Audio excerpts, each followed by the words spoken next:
Hello, and welcome back to part 2 of the Cameo Kewpie dolls. Alright, let's take them apart and we'll take a look at their bodies. And we're going to see what they were talking about, that they just put one head on the other. And you'll see why. I have not undressed these dolls in a long time. I'm almost tempted, now that I've got her clothes off, just to wash them. Because she has been sitting up there in this little outfit for years. And they just have a dingy look to them. I'm almost thinking that might be a wise thing to do. I don't know, they don't, yeah, they just got this. This was a brand new outfit. And I'm almost thinking that she wears a preemie. So, and I would love to get these gappers a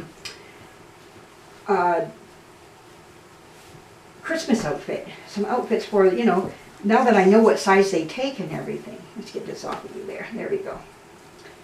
You know, get her dressed into something else. Does that go with this? I think it does. Oh yeah, that's a 3-piece outfit. Okay, I think I remember I got those at Winners. Before we had a home sense. Oh, she's got one of these little diapers on. I'm going to take that off of her. These are not good to put on your dolls.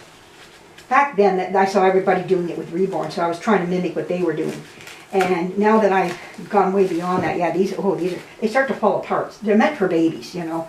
And, I mean, real life babies, you know. They're meant to disintegrate. That's what they do. They're supposed to go in the garbage and disintegrate. And that's what they do on their dolls, especially me who don't change their dolls for years. Okay, so here's a hinged body. This is what it's like. It's all on a hinge. It's not the jointed where you turn the arms back and forth like this, you know, and the legs like this. It is, I want to make sure that you're seeing this. Yeah, she's on this hinge. And she also has and she's marked on the back, Cameo. There we are. There we are. She is marked. So what I would like to do is to strip this off, well, most of this off. It's mostly coming off anyways. And then repaint that. And then give her lips a little bit of paint and some blushing. Oh, she'll look great. Just kind of highlight those little eyebrows. And I'll tell you, and she'll look great. You know, like she's a great now, a lot of people didn't like this style of body. But this is telling you this is the first of this body. Now, they did take Miss Peep later and give her the arms where they were jointed like this, back and forth type of thing. But that didn't come to much later.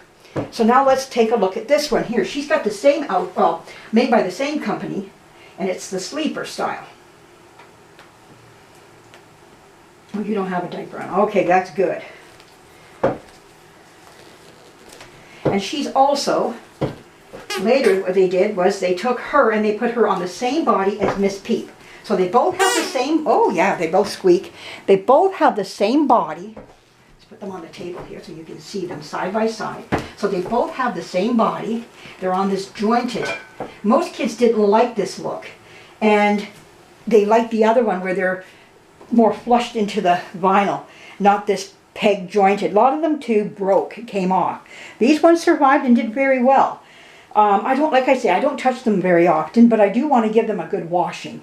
I think they could have a nice goop bath, you know, so that's something down the road that, well, before I dress them, I'm going to wash their outfits here. And then what I'll do is I'll get them back together again. Now, when this doll came out again in 1972, she was called Miss Wendy. You didn't hear Miss Peep anymore. It became Miss Wendy. Same face, same everything.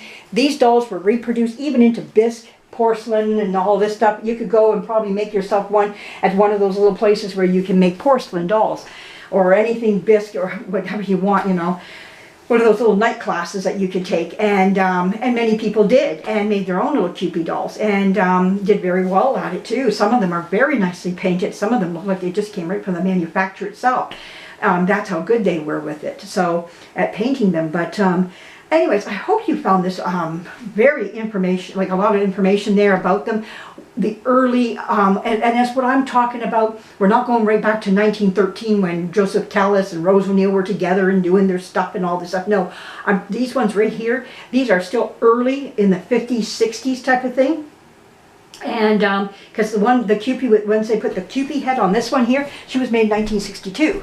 So 1956, 1962, and she came out with the Kewpie head on top. So very interesting. I just love the history of these dolls.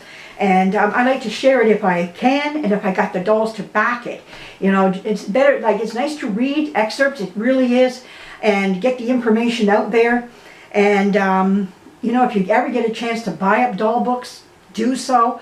I want to go back to that place and see what doll books are left, if there are any, and to see what what I can get myself, you know, if there's more out there. I'd be anxious to see. I haven't done anything, and I got to take I got 2 bikes. I have my coaster bike, and it's broke right now, and I have my, what we call the Batman bike, because it's a woman's bike, but it's all black, so we call it Batwoman bike. So anyways, I'd like to take I'm going to take my other one into the shop, get her fixed up, because I do miss it, and I like the Batwoman bike, but, or Catwoman bike, I don't know what you want to call it, but anyways, it's pure black. And so I like to ride down and just see what doll books that are still available. I don't know if there are any more left. Anybody else bought any? I don't know. But anyways, yeah, I want to get down there and see what there is at the bookstore. So yeah, very nice to have those at your fingertips. And as I go through my books, I will show them to people as the ones that I use the most. I really lean on these 2 the most. So you'll see them come out, and I run to them right away.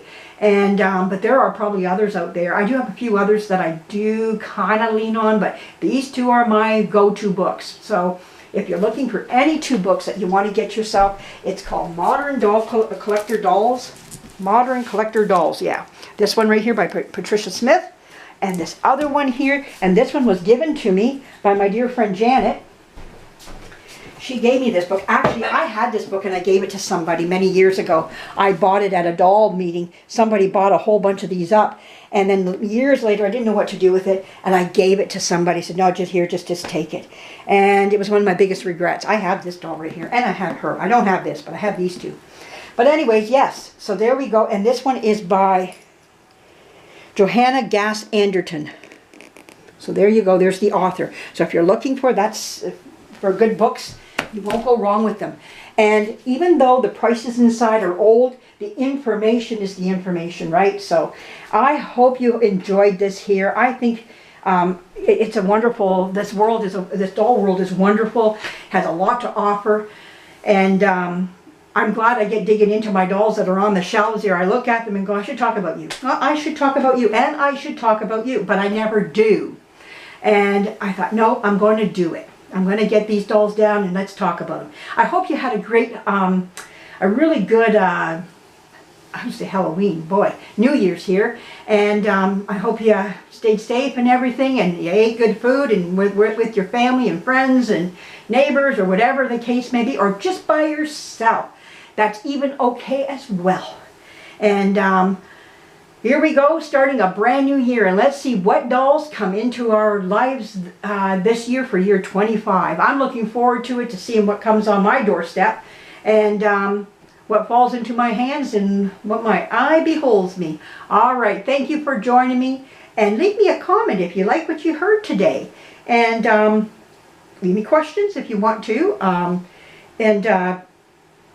you know what, and when I go to paint Miss Peep, I'll be showing it right online. I'll be taking a video of the whole event and getting her looked after there. She does need to be looked after, but that is, again, like I say, got to get in line. I got a lot of dolls up ahead that need things worse than what even she does, but I would like to jump around and do a vinyl doll once in a while. You know, composition dolls are great, but once in a while I like to mix it up and go, you know what, I'm going to work on you just for a different material.